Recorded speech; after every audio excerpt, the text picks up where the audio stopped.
yourself off and try again. You can dust it off and try again and try again. 'Cause if at first you don't succeed, you can dust it off and try again. Dust yourself off and try again and try again. First you don't succeed, dust yourself off and try again. You can dust it off and try again and try again. 'Cause if at first you don't succeed. Hello, and welcome to Tuesdays with Erika on the Ability 4-in-1. This week we're talking about adaptive sports and different activities to be able to live an active lifestyle. As most of you know, surfing is my passion, and that is my sport of choice. I've always had a passion for surfing, even before I was injured, and I haven't let my injury stop me. I know I showed some pictures in the very beginning of me surfing. Some of those pictures were taken in Costa Rica, one in California, and actually the very last picture was me getting to downhill snow ski in South Dakota while I was Miss Wheelchair America, which awesome, was an amazing experience, and I can't wait to go back and do it again. But yeah, surfing is my passion. And, one of the things that when I was first injured, that I really had a hard time with was I didn't just want to sit in my house and not do anything. I wanted to be able to still do the same things that I enjoyed doing before I was hurt. And that was one of the biggest devastating parts to me, was that I wouldn't be able to dance. I wouldn't be able to surf. I wouldn't be able to go play volleyball with my friends. And there's organizations, all around our country that make it possible for people to reach their passions, reach their goals, despite whatever limitations they may have physically. The one that I started off with to begin with, and helped get me back in the water, was Life Rolls On. And I'm sure you guys have heard of Life Rolls On. It's an amazing organization. I was very, very blessed by them and all of their volunteers to be able to get back out in the ocean again for the very first time. And so that's kind of where I started. And slowly, as I got my skills back and my trunk control, which is all of my upper body strength to be able to balance myself on the board, I started trying to go out by myself, or I would have friends help me out past the breakers until I could, be able to catch my own waves. And now I am able to paddle out by myself. I am able to catch my own waves. But if it wasn't for the volunteers and for organizations Life Rolls On, and the Ocean Healing Group, and even now I'm a part of the international board meetings, which you guys can find more about after my video. If you look at my Facebook page, you can definitely find a lot out about it. And as well as all of the stuff that I'm giving you at the end, I'm going to put up our Ability 4-in-1 email address. And I'm also going to put up the websites that I'm mentioning to you. So if you've got a desire to surf and you don't know where to start, you can link to these organizations to be able to get a start. And that goes for the downhill skiing as well. I'll also throw that up. That was actually my friends from Ski for Light in South Dakota, who I met during the national competition where I was crowned. That helped me get back out on skis and in snow.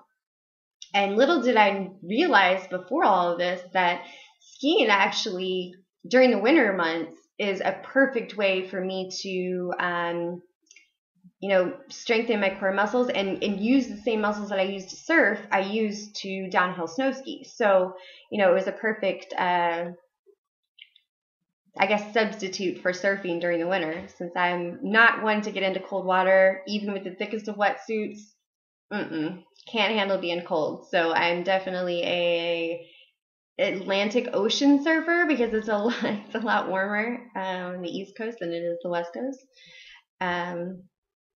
So yeah, but anyway, there's so many different things out there. I know that I was very enlightened the more and more that I got involved in the disability community and saw all of the different adaptive sports that are out there. Of course, there's always the regular things that you all know about, which is, wheelchair basketball and rugby and tennis. Those are all available. But then they also have now, the extreme sports are also being adapted, and people are out there doing it. And you guys all know Aaron Fotheringham, who's one of my good friends, and he's a great kid. And he's out there showing everybody that you can get on the skateboard ramps and you can still do the X Games and extreme sports. So anything is possible. Again, I would definitely love to talk to any of you. I know I've talked to a few people, via Facebook who have asked me questions as far as, how do I surf, and, how did I get set up in it, and do I need an adaptive surfboard, and if so, where can I get those things? And, they're all over. But I would definitely love to help anybody, that's got any other questions about surfing or skating. Snow skiing, any of the above. I probably could direct you to the right person in any of the sports. But get out there. One thing that I can say is that going out in the ocean for the very first time after I was paralyzed was the most liberating feeling I had had up until that point in my life. I mean, just to know that I was a paraplegic and on a surfboard and still riding those waves and charging the surf. I mean, that was the best feeling in the world. And, that also boosted my confidence level as far as like, wow, I can really do this. And so, spending a day out there in the water actually helps me as a whole. And it still does help me, because I know if I can go out there and conquer that and now, get out there and do it for myself, I can do anything. And so sometimes it's another good reminder to me that, anything is possible, and there isn't any limits for any of us. You just got to want it and get out there and do it. I know surfing's not everybody's thing, but I would definitely recommend it. The ocean is so healing in so many ways. For me, the ocean is the one place where I can go out and I can swim just like I could when I could walk. I can surf. I, of course, don't stand up. But, I'm able to get out there and still do one thing that I really, really love. And it's amazing how you feel out in the ocean, how healing that can be. Just to even go out and just kind of hang out on your board and, listen to the waves and ride the waves, It's definitely a peaceful thing. So I would recommend it to anybody that loves to swim and loves the ocean.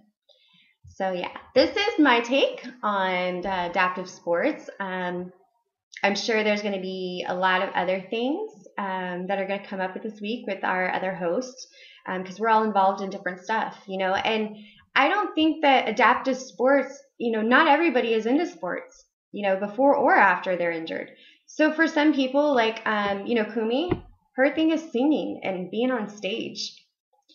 It's not considered a sport, but it's an activity. And that's one of the reasons we wanted to do this subject this week, was to, open everybody's eyes to all the different activities that are available and that are out there, and just tell you guys to go do it, go get it,